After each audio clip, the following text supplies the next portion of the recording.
ఆంధ్రప్రదేశ్ డిఎస్సిలో జరిగినటువంటి అక్రమాల మీద పెద్ద ఎత్తున కూడా వైఎస్ఆర్ కాంగ్రెస్ పార్టీ ఆందోళన చేస్తుంది। ఈ రోజు పెద్ద ఎత్తున జిల్లా పార్టీ కార్యాలయం నుంచి గాంధీ బొమ్మ వరకు కూడా ర్యాలీ నిర్వహించారు। విద్యార్థులు, యువకులు, అదేవిధంగా తల్లిదండ్రులు ఎవరైతే ఉన్నారో అభ్యర్థులు వీళ్ళందరూ కూడా పెద్ద ఎత్తున ఆందోళన చేశారు। ఆ తర్వాత మనకు సంబంధించినటువంటి ఏదైతే మొత్తం కూడా వైఎస్ఆర్ కాంగ్రెస్ పార్టీ శ్రేణులన్నీ కూడా కథం తొక్కినటువంటి పరిస్థితి అయితే ఉంది। మన దగ్గర జిల్లా అధ్యక్షుడు రవీంద్రనాథ్ రెడ్డి గారు ఉన్నారు। చెప్పండి సార్, ఏమి డిమాండ్ చేస్తున్నారు మీరు? డిఎస్సిని కొత్తగా మళ్ళీ జరపాల్సిన అవసరం తప్పకుండా ఉంది।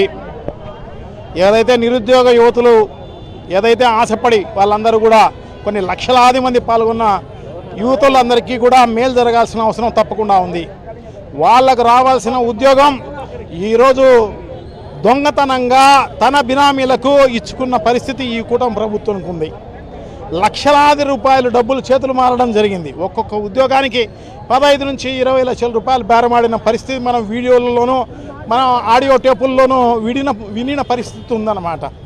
సో ఈ రకంగా చాలా దారుణంగా జరిగిన పరిస్థితి మనం చూసినామన్నమాట। ఇది భారతదేశంలో ఏ రాష్ట్రంలో జరిగిన పరిస్థితి లేదు। ఈ రాష్ట్రంలోనే ఇంత దారుణంగా ఎందుకు బుల్డోజ్ చేసే కార్యక్రమం చేస్తున్నారన్నమాట। 1.5 సంవత్సరంగా వైఎస్ఆర్ కాంగ్రెస్ పార్టీ అయితేనేమి, యువకులు అయితేనేమి వీళ్ళందరూ కూడా డిమాండ్ చేస్తున్న పరిస్థితి। ఈరోజు డిఎస్సిలో ఈ రకంగా అక్రమాలు జరిగినాయి।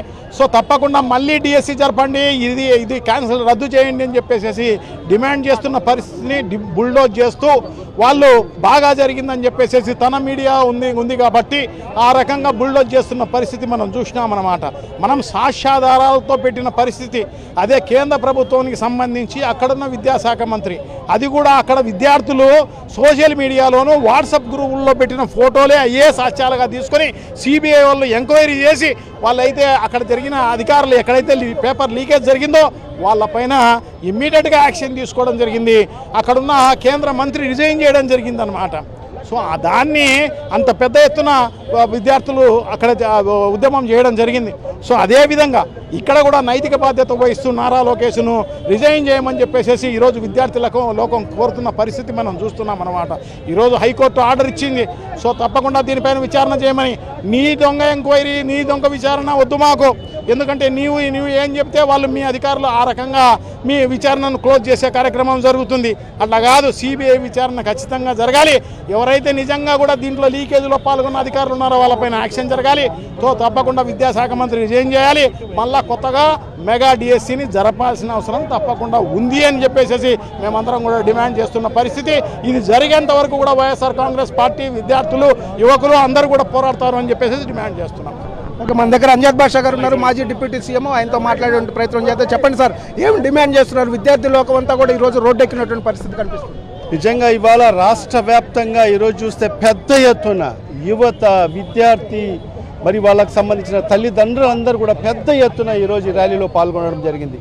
మరి ఇవాళ చూస్తే విద్యార్థుల్లో మరి యువతలో పెద్ద ఎందుకంటే నిరాశ, నిస్పృహ ఉంది। ఎందుకంటే మొన్న జరిగిన డిఎస్సిలో 16,000 మెగా డిఎస్సి అని చెప్పి ఆ మెగా డిఎస్సిని స్కామ్ల డిఎస్సిగా మార్చివేసిన పరిస్థితి ఈ రాష్ట్రంలో స్పష్టంగా కనిపిస్తూ ఉంది। మరి ఏ రకంగా స్కామ్ జరిగిందో, మరి ఏ రకంగా అవన్నీ కూడా ఏ రకంగా ఆ పోస్టులన్నీ కూడా అమ్ముకున్నారో మరి సాక్ష్యాధారాలతో అన్ని కూడా నిరూపణ చేయడం జరిగింది। కానీ ఇంతవరకు కూడా బాధ్యత వహించి మరి మన విద్యాశాఖ మంత్రి మాత్రము నిమ్మకు నీరుగా ఉన్నాడు। ఖచ్చితంగా మా యొక్క డిమాండ్ ఏంటంటే సిబిఐ ఎంక్వైరీ చేయాలి, దానికి బాధ్యత వహిస్తూ మరి విద్యాశాఖ మంత్రి లోకేష్ గారు వెంటనే రాజీనామా చేయాలి।